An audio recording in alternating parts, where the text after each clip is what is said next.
Blog Talk Radio. Welcome to the NYBS Radio Show, home of the New York Bigfoot Society.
What's up, Fighter Nation? This is Gary Hoot and Holler, your host, and welcome to the third episode of the NYBS Radio Show. Tonight, we have, we're going to be talking about the Southern Adirondacks. We were basically out there last week. That's why we didn't have a show last week.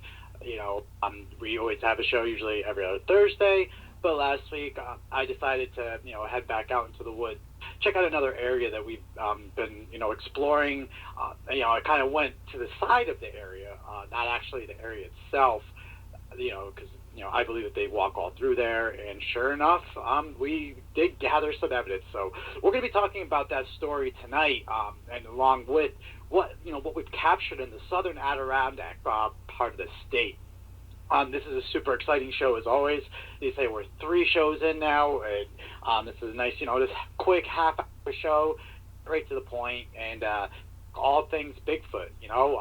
If you want anybody want to call in, the phone number is 646-200-4444. Feel free to basically, call in whenever you want.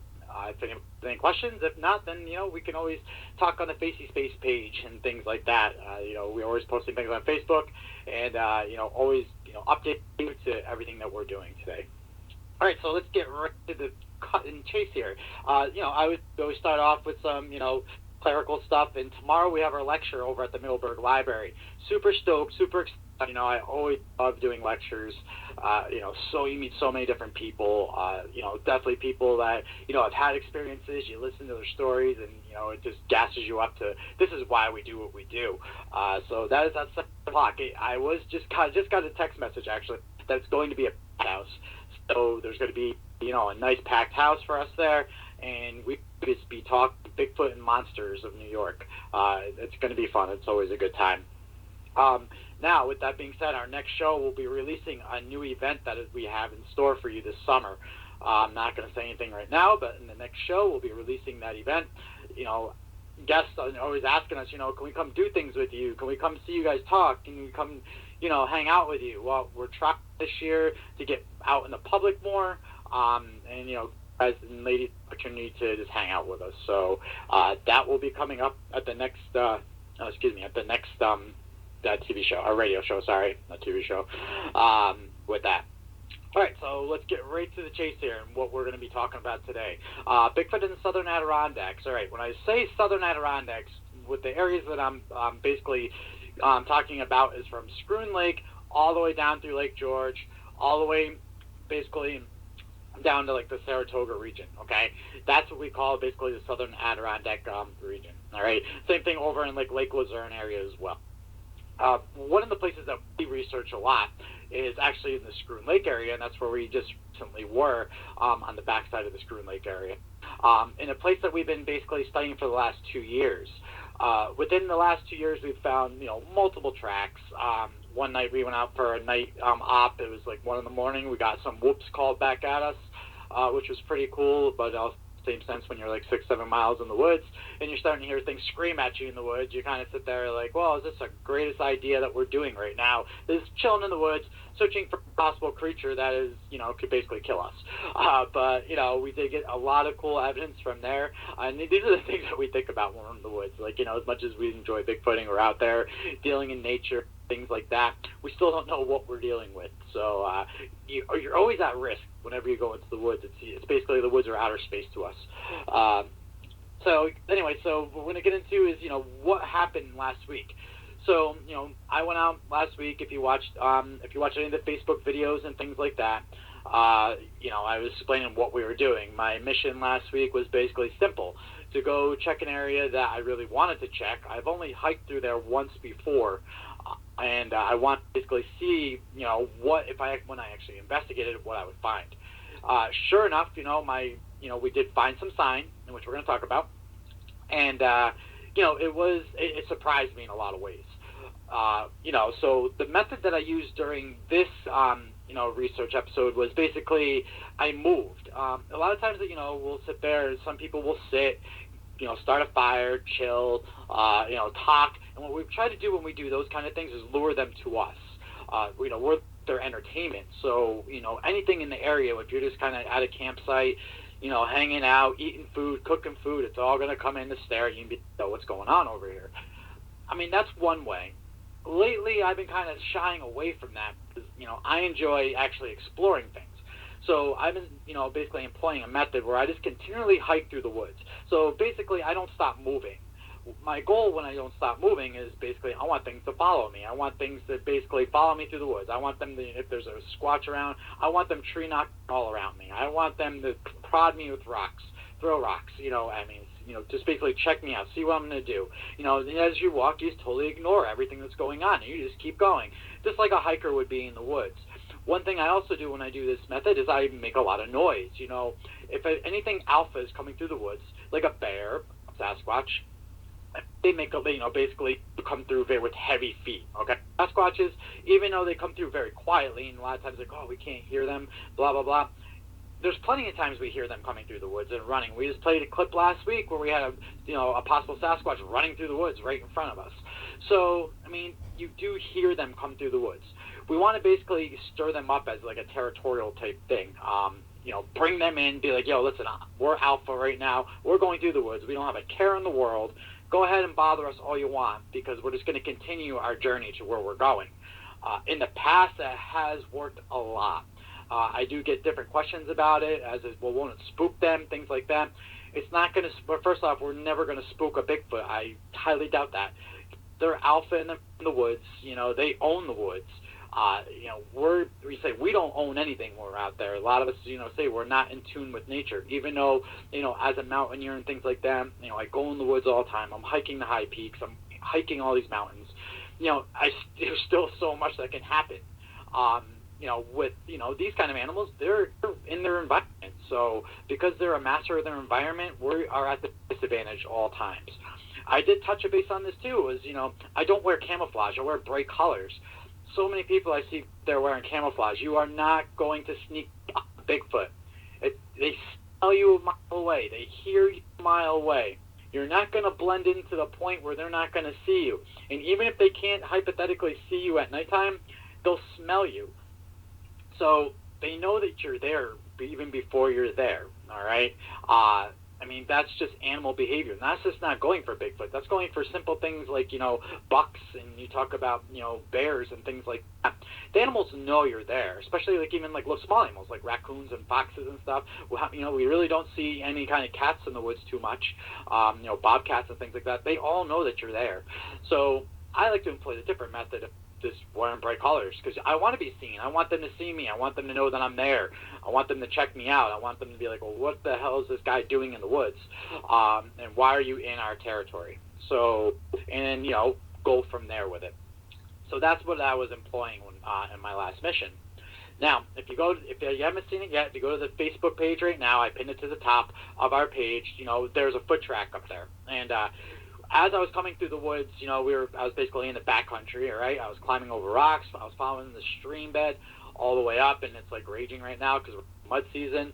And sure enough, as I got near the pond area, there's this big rock. It's a big rock ledge, and basically what I wanted to do was climb to the top of it and get a better view of the whole area. So as I was getting ready to climb this big rock cliff, I looked down as I'm coming through, and sure enough, boom, there's 2 tracks sitting right in front of me. And I was just sitting there in awe, like, is this really happening right now? Is this what this was? I tried to talk myself out of it multiple times, but I'm like, this is too good to be true. I'm staring at these things right now. Sure enough, upon measuring them, I had a track basically about 16 to 17 inches long by 5 inches wide, and a second track measuring the same with the gait of the animal, okay? Or if you want to say creature or a Bigfoot, whatever you want to say. So I have 2 tracks back to back, all right, which is awesome. So that was a key find because I didn't expect to find this in this area. I didn't think at this point in time that they would still be in this area. Normally we only find them in there starting in May. Seems like May is the time that they all start popping back in there. So in the beginning of April, and this track was put in snow. So that tells me, and this is old snow, so this tells me that they've been in there for at least before it snowed before, so a couple weeks period of time, a 2-week period of time. Which is big because now I know that they've been in there earlier than we were ever able to find them. So that was a big find. So if you go to the Facebook page, it's sticking right on top of the page for you all. Now, we're going to talk about basically what kind of environment that this is in, okay? When we do Bigfoot research, the main thing is we have to look at the environment of what we're doing. It's not just, we go out in the woods, hop around, make noise, take pictures, take videos on our cell phones. No, you got to examine everything around. A couple things that were kind of interesting to me. There wasn't a lot of deer sign anywhere, okay? So the animals in there was not many deer. I looked all over for deer sign, and I didn't see much of it. So that was very interesting. The woods in this area are very thick. So it goes from really thick pines to very sparse birch trees, okay? So while I was coming out of the thick pines, going up this basically hill, and it's like a mini mountain basically, I got into the area of, the birch trees. And that's where those tracks were found, in the birch tree area. Also, where these foot tracks were found was probably about a good 100 feet from the cliff I was going to start climbing, coming in the direction from the cliff. So whatever it was up high, came low, all right? So that's the first thing. Second thing is it was in what I would call a squatch highway. It's a very open, it's very open area that, they can just kind of walk right through, no problem. Unlike they're going through the really thick stuff. When you have like all the thickets and, you don't even know how animals get through this stuff. This was basically a highway. On top of that, it was next to a body of water. So basically following the stream that ends up to this pond that then, is next to this big, giant mountain you can look down from the high side. It's a perfect area where a squatch could hide. It's a perfect area where they can come through and you wouldn't even know that they're there. They have everything they need. They have water, then you have animals. When you have animals, then you basically have a food source. When you have a food source, then you can go back up and take that back up the hill, and you wouldn't even be known and seen in there. Where I was, people don't go in this area. I was the only one back in there. So with that said, awesome sauce. We're good. Now, upon coming through that area, I'll say probably about a quarter of a mile before that, I heard tree knocks, 2 distinct knocks, all right? I was being very noisy coming through the woods, and we're going to play. I have the clips, and we're going to play them, which is, this is what's great about this radio show is I can actually play audio clips for you. You understand what I'm trying to talk about. But once again, coming through, being very noisy, talking to myself like, dude, is trying to make noise, and sure enough, I get a boop, followed by another boop.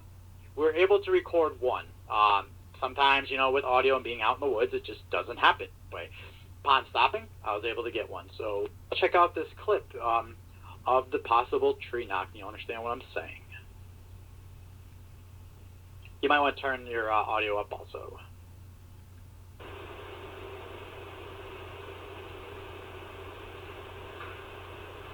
No, on recorder, there's another knock. And we'll play that one more time for you.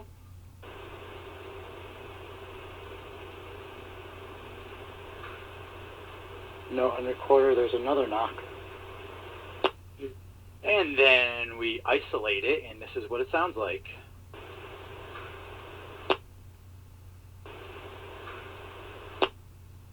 All right, so what we have is something very hollow hitting something very hollow. Now, with that said, when we talk about tree knocks, there's multiple theories about tree knocks. Some people think that they carry wooden sticks and they walk through the woods and they pop trees.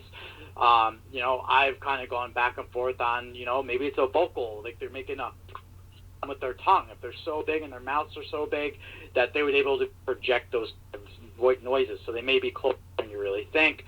Then there's the other theory that, I've been also playing around with is that they use rocks. If they're throwing rocks at you while you're running through the woods and going through the woods, to prod and see what you do. We've had multiple rock clacks where they clack rocks together, which we do have audio of that, which we'll be showing tomorrow at the lecture. So it would make almost sense that maybe take a rock and throw it against a tree. When you throw a rock against a tree, that's the type of noise you get, is a hollow type sound. It is super hard, and it's so hard. And I'm going to do a clip for you in a later show about what it sounds like when trying to smash trees with sticks, and you don't get the same sound whatsoever. But when you start throwing rocks at you get that nice hollow sound. So it could be possibly that. Regardless, we are catching these kind of knocks as we're coming through the woods into this area, which is about, like I say, like a quarter of a mile from where the tracks are found, on the same side of the mountain where the tracks are found, because I kind of explored the whole area. So this kind of is like, and which, once again, I have to also add, when I was coming through this area, I was coming through a gully. So there was high sides on both sides of me. So I was coming right through a gully. I had super high rock walls on both sides. Sure enough, boom, there's there's a tree knock, which would make sense because if anything was going to watch you, it's going to stay up high because they can do everything. Just like when I found the track, what I wanted to do was what? I wanted to climb up the rock wall, which would have been sure just to get up. But at the same time, I wanted to get the vantage point.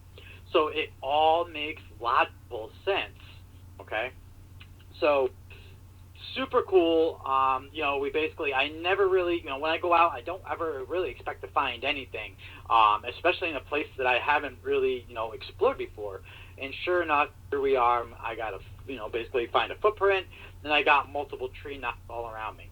One weird thing that also happens, and this is where Bigfooting gets kind of weird for me, is I get a lot of electrical disturbances in some areas, and I know I've heard that from other footers too, but they just won't come out and say it because then they get put in the paranormal group, and I'm not here to do that at all because I don't believe it's a paranormal thing. But once again, it's really weird that in a lot of active Bigfoot areas, our digital recorders start glitching and things like that, and it only seems to happen in areas where we have this kind of activity. If maybe it's magnetic fields, maybe, in these areas, the Earth's magnetic field is a little higher, which then that would make sense because if you start thinking about those kind of things, the ley lines, magnetic fields, it draws animals in, and in those kind of areas, they have, multiple lots of animals in those areas, or it's the opposite, and there's just no animals. So these are kind of things I've been studying, and these are kind of things that we just keep adding to our list of weirdness. But it is something that has come up multiple times in these areas when we get, Bigfoot activity happening. So maybe there is some natural, something natural in the area that maybe almost brings these creatures in there and animals in there. Like I said, I didn't see really no deer sign in this area. I mean, I usually see deer all over the place, but not that day. So no pass, no anything, which was super strange. That was basically the outing of last week in the Southern Adirondacks. Other things that we've caught in the Southern Adirondacks, I actually had my one sighting in the Southern Adirondacks, but I won't specifically 100% say it was a sighting, even though I was staring at something. It was very large. I was standing behind a tree, and it slowly moved away and walked away, and I just will not 100% tell myself that it was a Sasquatch, but it was huge, and that's all I will say on that. But that did happen down in the Southern Adirondacks. Also, a lot of different reports come out of the Southern Adirondacks from the Tongue Mountain Range, Fitz Mountain, multiple encounters in the backside of that, going way back to the early 1900s, where on Lake George at the Diamond Point area, Boat Landing area, they would see what was called the wild monkey boy running along the shores of that area. So there's so many different reports that come out of that, including Whitehall, which is right up the road on the other side of the Adirondacks. So that area in itself is such a hotbed. One of the things that I personally think, by this being logical, is that you got Whitehall right next door. It's almost like a Squatch highway. It's easy for them to come through Whitehall, Vermont, into the lower Adirondacks, and turn around and go right back up through Whitehall, back into Vermont for whatever they need to do and whatever they do. It's super easy. It's along Lake George. It's hidden. It's all forest. It's all mountains. You wouldn't even know that they're even there. Only the hikers. And with hiking getting so popular now, that's why we're getting so many reports. So it makes sense. But if you're looking to go footing, if you're looking for any evidence and things like that, definitely check out the Southern Adirondacks. Like I say, like the areas that we look in, they're very promising. I always hear other researchers say, well, don't tell our areas and stuff like that. You know what I mean? At the end of the day, all the areas that we're all looking in, there's tons of hikers, there's tons of people, there's tons of dogs, people walking their dogs through these areas.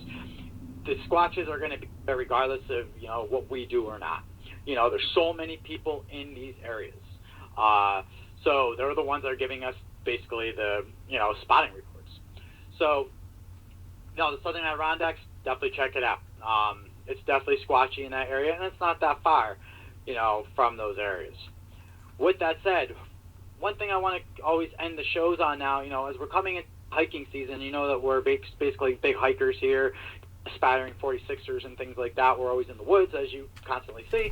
One thing that it's springtime. So when springtime comes, a lot of, concern comes with, the whole tick population. I just posted something up on the Facebook page about ticks and how this year they're going to be so bad. It's very important for, we all know about ticks, living in New York. At least most of us do. But what the things is, people don't know sometimes prevent tick. And, that's what we're going to talk about just a little bit here, is when you go into the woods, how can you prevent getting ticks on you? There's different kinds of ticks, and there's, basically we have 3 ticks that, basically are prone to New York, and that's the black-legged tick, also known as the deer tick. We have the American dog tick, which is a wood tick, and then we have Lone Star tick, now migrated kind of up here. All right. Lyme disease is the big thing that we deal with up here, but now ticks have all sorts of different diseases that we're dealing with. But we're just going to kind of stick to the Lyme disease because that's what most people in this area seem to get. And, how can we prevent that? Well, one thing that we can do is basically use different, sprays and things like that. Wear light clothing. Use sprays. Permethrin. Permethrin is a chemical that you could soak your clothes in, okay, or you could spray it. It lasts about 6 washes, so it's really good once it dries. I soak all my gear, my tents, my backpack, all my hiking clothes are just soaked in that stuff, all right? And it does work. It actually kills ticks on contact. So I've never had a problem. All the times I've been in the woods, it's funny, the only time I pull ticks off of me is when I'm home, and it's because one of my cats have brought one in. And even though my cats all have Seresto collars and everything like that, the ticks still grab onto them. So I end up pulling them off when I'm home, not when I'm in the woods doing miles and miles. So it's just crazy how it works. But make sure, you treat your clothes. When you get home, take your clothes off. Put them right into the dryer, okay? do not like dry heat, okay? So when we don't get a lot of rain, then the ticks start to die off. The reason the tick population is going to be so bad this year is because we had basically abundance of precipitation this winter. It really wasn't overly cold this winter, all right? And things have been very wet. Even right now, it's super damp outside, which is just great for ticks. So, unless we get a dry spell, which, we don't want a really dry spell either because it's a drought, but, the tick population, it's just going to be a pain. So when you come home, take your clothes off and put them right into the dryer. Crank that thing on high heat for about 10 minutes. Boom, they all die. So anything that's on your clothes is dead, all right? Also, make sure to wash your clothes in hot water. Don't use cold or warm water. It doesn't kill them. Anything hot water, you got a better chance at killing off the ticks when you're washing your clothes because they'll still hang on. Even though you wash your clothes, they'll hang on for dear life. And then if you air dry them, those ticks are just going to be hanging out there waiting for you, all right? So those are kind of, basically some things, simple things. They're so simple. One thing I see, too, take a lint roller. Have a lint roller sitting in your car and go and just wipe up and down your clothes. It works. And any kind of bugs or ticks around you, possibly when being out in the woods, you'll at least get some of them off, all right? One thing that you want to do is always make sure to check, your head. Just go through your hair, make sure they're not up in there. Check behind your ears. Any kind of crevice, they're going to find a way. Usually when I get ticks on me, they're on my thigh or behind my knees. That's where I get them. So check under there. My brother had one stuck underneath his armpit once, and it was like huge. He didn't know it was there. Make sure to check those. Your waistline, your waist belts, make sure to check in those areas. It's very important. Just check down really quick. I know this is all simple stuff. I know you've heard it 1,000 times before. We're here to help educate and get, basically the word out of, safety. And this is a big factor. These little bugs cause so many problems. I know multiple people with Lyme disease, and you do not want to have Lyme disease. You just don't want it. So if you can prevent it, definitely prevent it, all right? And that's the thing is, where do they live? It's simple. When you walk a trail, walk down the middle of the trail. Don't walk on the sides. They're hanging out on the trees and the grass waiting to basically grab right onto you, okay? Tall grass. So if you keep your yard mowed really low, guess what? You should be okay. It cuts down on the tick populations. When you're walking through the brush, so that stuff that I was walking through recently, all that brush, all the leaf debris, I'm sure there was ticks all over the place because it was a warm day that day. I didn't bring any home because, like I say, I treat all my clothes. So that's the big thing. Treat your clothes. Just get the treatment. It's dirt cheap. It's like $5, or you can get a gallon of it. Like I get a gallon of it and just soak my clothes in that stuff, and it lasts a whole entire year. So and I have no problems. Even your hiking boots, everything. So just soak it good. But that's just a little bit, just make sure you're basically proactive in the woods, especially with, the ticks going to be so bad this year. And just make sure you check your animals. That's the big thing. When you're out hiking with your dogs or, even your dog's home, even though they have, and cats, even though you put, collars, topical on them, those ticks will attach to your dogs and they won't bite them, but they'll just be chilling on their fur and things like that. And then they drop them when they come inside. So it's super important if you have kids and everything like that, you want to make sure, you check them. Because that is one of the most dangerous things in the woods. Not bears, not mountain lions, not, basically Sasquatches running through the woods. It's these little bugs that will just, can basically ruin your life real quick. So always make sure to check yourself. All right, so we're basically down to the last minute. It always goes so fast. We will be having a couple guests up on the shows in the future. So, we did have one last week. It went awesome. So we have future plans to have multiple guests to come on and talk about their experiences. We've been up in the Adirondacks. Our next show, we're going to be starting to head down in the Catskills and down in the Cobleskill areas, okay? So, we kind of focus up in the Adirondacks, but we also go down south. So the next couple of shows will be playing down in the Catskills with all the sighting reports down there because, once again, even though the Adirondacks seem to be a lot more, thick as far as forests are concerned, Catskills, very rocky, very open, very easy to navigate for these creatures, and there's so many sighting reports out of the Catskills. But it's funny, they talk about it more in the Adirondacks than they do down south. So it's very interesting to me, the different, dynamic of who talks and who doesn't. So with that being said, Footer Nation, stay safe on the trail. Have a good week. We'll be back next Thursday, so we're going to do back-to-back weeks. And as always, friends, stay safe and keep it squatchy. Thank you for listening to the NYBS radio show. Tune in next time as we continue our search for Bigfoot right here in the great state of New York. Until next time, friends, keep it squatchy, and we'll see you out on the trail.